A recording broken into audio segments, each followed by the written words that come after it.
Olá, colegas. Eu gostaria rapidamente de debater com os senhores o Instituto dos chamados alimentos compensatórios no direito brasileiro, que é um instituto bastante controverso, complementando assim a matéria em sala de aula que nós debatemos. Como slide introdutório, eu tentei caracterizar o problema jurídico a partir de algumas questões que os senhores encontram na tela. Então, normalmente o que o direito brasileiro oferece quando um casal se divorcia?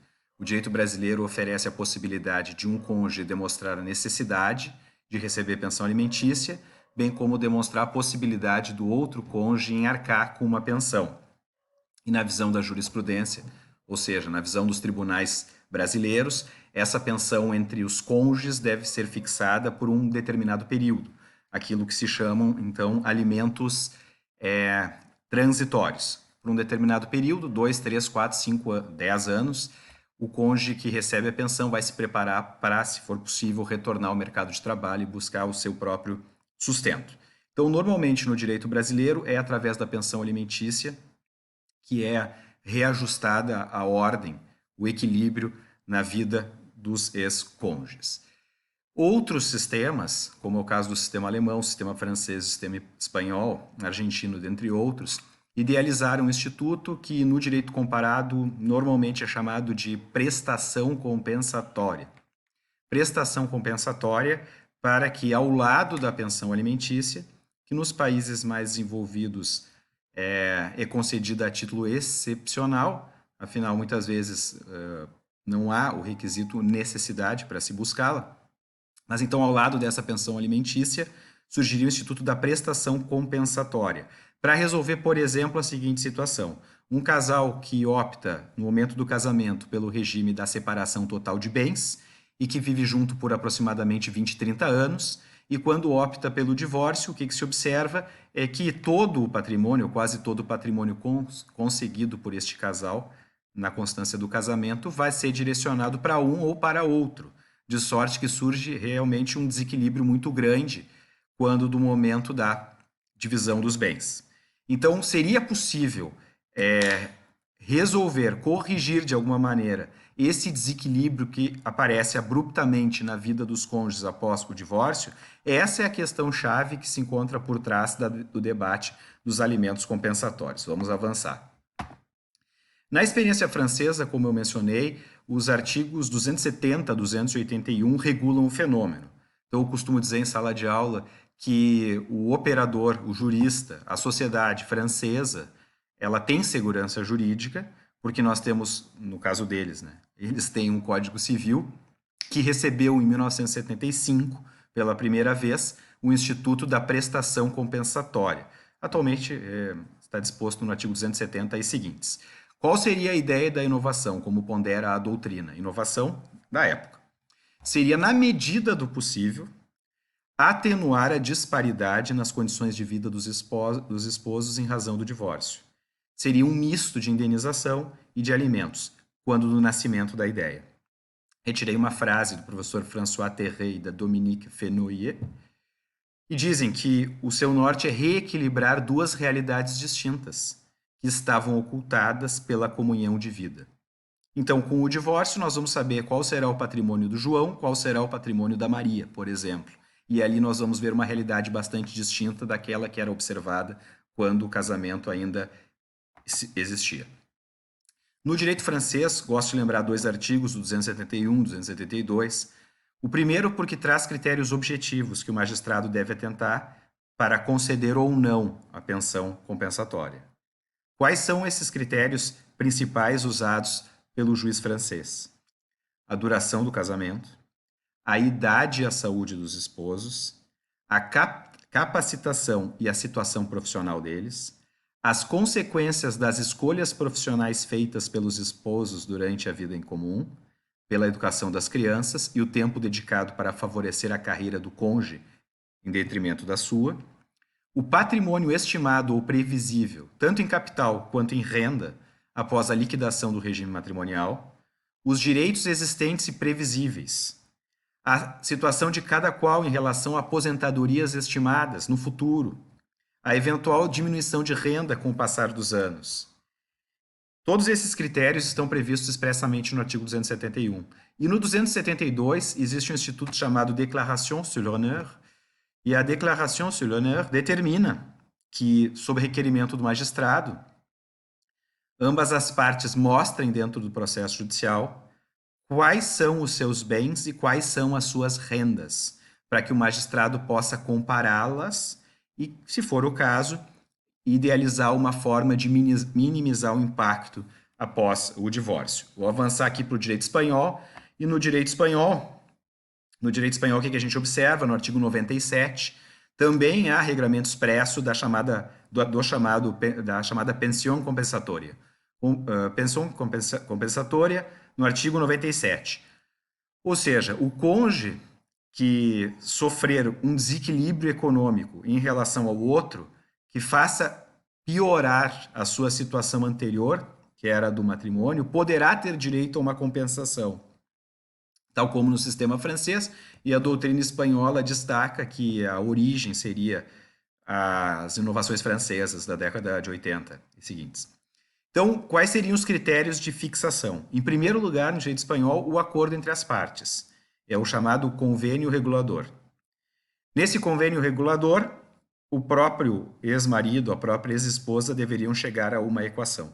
Quando eles não entram em acordo, aí que entra o magistrado e atenta para a idade e o estado de saúde, a qualificação profissional, a probabilidade de acesso a um emprego, que para algumas pessoas é mais alta, para outras é mais baixa, a dedicação passada e futura à família, a colaboração com o seu trabalho nas atividades mercantis, industriais e profissionais do outro cônjuge, a duração do matrimônio e da convivência conjugal, a perda de um eventual direito à pensão, o conjunto de patrimônio, os meios econômicos e as necessidades de um e de outro cônjuge, e outras circunstâncias relevantes. Então, eu costumo afirmar também em sala de aula que o direito francês e o espanhol, eles têm norma expressa sobre o assunto e oferece alguma segurança jurídica para quem está envolvido. Já no Brasil, primeira observação para os alunos da graduação, não há norma expressa, não há um artigo de lei que verse sobre alimentos compensatórios. O que há é uma produção doutrinária consistente que foi iniciada pelos estudos do professor Rolf Madaleno. O professor Rolf Madaleno, conhecedor do direito comparado, tentou trabalhar do ponto de vista doutrinário a ideia no Brasil, para se evitar que um ou outro cônjuge, depois de um casamento de longos anos, fique sob ameaça de ruína financeira pelo desequilíbrio abrupto que é gerado em alguns divórcios. Então, selecionei uma citação do professor Rolf Madaleno do livro Curso de Direito de Família para tentar sintetizar no Brasil a posição da doutrina. A dificuldade que se tem aqui no Brasil é diante da ausência de lei encontrar algum fundamento jurídico. Lei e justiça nem sempre caminham de mãos dadas. E os fundamentos jurídicos que a doutrina trabalha são os mais diversos possíveis. Eu selecionei aqui 4 doutrinadores para mostrar aos colegas 4 ideias diferentes. A ideia do professor Rolf Madaleno de se trabalhar uma responsabilidade civil objetiva, parágrafo único do artigo 927 do Código Civil, fazendo um diálogo com o direito de família para se extrair a consequência indenizatória da prestação compensatória, ou aspas, dos alimentos compensatórios. Maria Berenice Dias aponta o dever de mútua assistência oriundo do casamento, que gera o direito à pensão alimentícia, por exemplo. Fala em princípio de equidade, fala em dever de solidariedade e fala também em perda de chance, que é outro instituto típico da responsabilidade civil. Paulo Neto Lobo faz a analogia com a teoria subsidiária do enriquecimento sem causa, oriundo do direito das obrigações, e o Flávio Tartucci proclama uma aproximação com o direito contratual e invoca princípios gerais como função social, boa-fé, onerosidade excessiva e equilíbrio negocial. Então, nós não temos na doutrina consenso a respeito do fundamento jurídico dos alimentos compensatórios. Em que pese não termos fundamento jurídico consensuado pela doutrina, nós temos uma decisão judicial muito importante do STJ do ano de 2013, de lavra, da relatoria do ministro Antônio Carlos Ferreira, e há votos vencidos para mostrar como essa matéria é bastante delicada. Trata-se do recurso especial o 1.290.313, em que o ministro se deparou com um caso muito peculiar, qual seja, mais ou menos 22 anos de união entre o casal, e no caso era a mulher, segundo o acórdão, segundo a decisão judicial, praticamente anulara a sua vida em função do exercício de atividade profissional do marido. E ela se dedicou a acompanhá-lo durante toda a sua carreira. De sorte que o STJ, neste acórdão, admitiu, para além da pensão alimentícia, que foi fixada de forma transitória, ou seja, com termo final, admitiu também a fixação de alimentos compensatórios, ou seja, um valor a ser pago para que a moça, para que a senhora, no caso era uma senhora, para que a senhora não tivesse uma abrupta queda no seu padrão de vida. Disse o ministro Antônio Carlos Ferreira que os chamados alimentos compensatórios ou prestação compensatória não têm por finalidade suprir as necessidades de subsistência do credor, tal como ocorre com a pensão alimentícia, que é típica do artigo 1694 do Código Civil, mas sim corrigir ou atenuar um grave desequilíbrio econômico-financeiro ou a abrupta alteração do padrão de vida do cônjuge desprovido de bens ou de meação.